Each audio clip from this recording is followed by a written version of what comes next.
Hi class, just wanted to give you a few highlights about chapters 8, 9, and 11, the last ones in Unit 2. Chapter 8 starts with a quote from a famous author. The quote reads, "Realize that you always have choices. It's up to you." This is a very important aspect in caring for patients. Patients do have the choice, even when it means that their choice is not to have treatment and potentially die. Chapter 8 starts off with consent. We're talking about implied consent, which is what patients are giving somewhat uneventfully in an emergency. Implied consent means that if the patient were able in a conscious way to give us consent to treat them, they would do so. The next topic is expressed consent. This can be in the form of informed express consent, where the patient reads the consent form and agrees with the treatment plan or the options for treatment at that time, and then gives us written expressed consent to follow the plan. Uninformed consent is where the patient may or may not understand what the physician has proposed for their treatment, but does sign the consent form whether they actually understand it or not. There can be many problems in getting a patient's consent for treatment. There can be issues with, say, teenagers who may understand what their treatment needs to be, but they actually can give consent if they understand the issue and the treatment involved. We call that the mature minor doctrine. There can also be occasionally what we would call an emancipated minor in the office. Emancipation truly does not happen all that often. Typically, teenagers who aren't living at home, perhaps with their parents or their guardian, they may be living with another family. They would not be considered true emancipated minors. Emancipation means that they are financially responsible for themselves, and this is the kicker, that teens usually are not financially responsible. Now, some would be. Guardianship is also hard to determine. If you have someone who is mentally or physically handicapped and they may have a guardian because they don't have the mental capacity to think over the options and to actually consent to treatment themselves. Chapter 9, we are talking about medical records. Medical records are very important. There are many aspects to medical records that we need to keep in mind.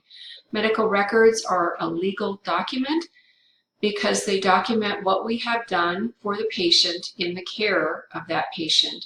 They also document what we have not done for the patient.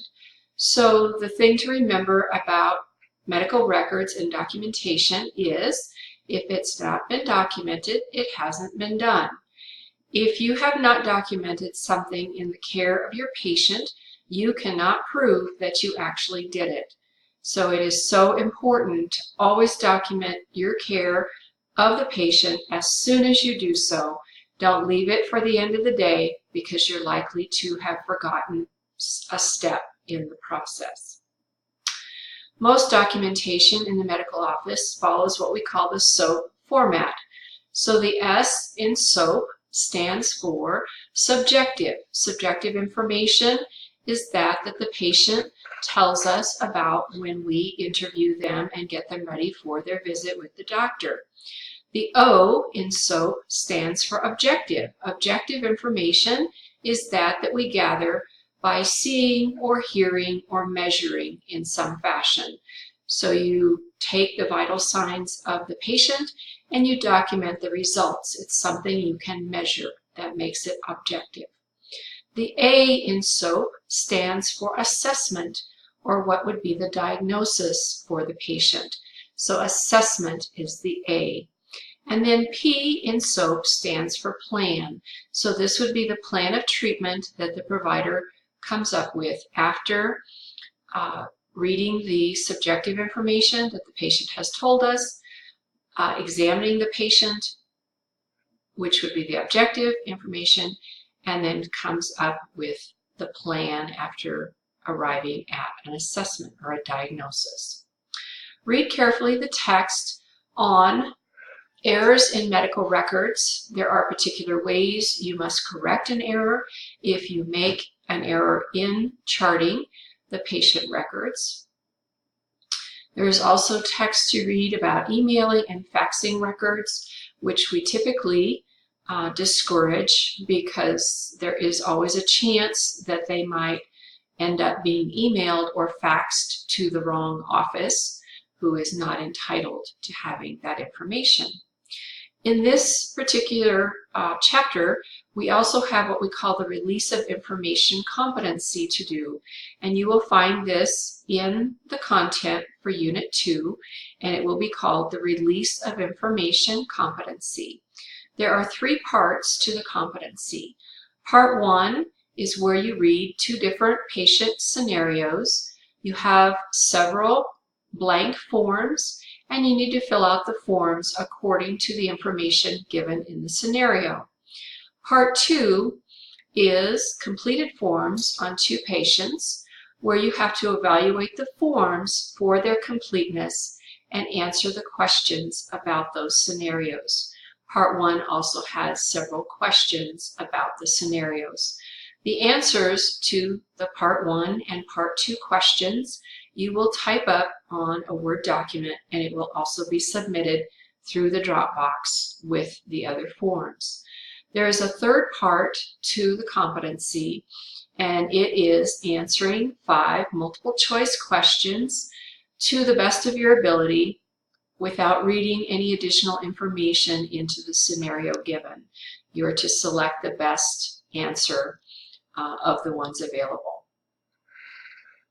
The last part, or the last chapter in this unit, is Chapter 11. We're talking about employment practices for the office. This includes the recruitment, interviewing, and hiring new employees. So the important thing to remember is that you always want to ask questions of the potential employees or candidates. They always must be asked legally and fairly. You want to ask the same questions of each candidate for the position so that you can compare the answers of all candidates and select the best qualified person. The questions need to be legal, that you can't be discriminating based on race, creed, gender, age, sexual orientation, etc. That'll do it.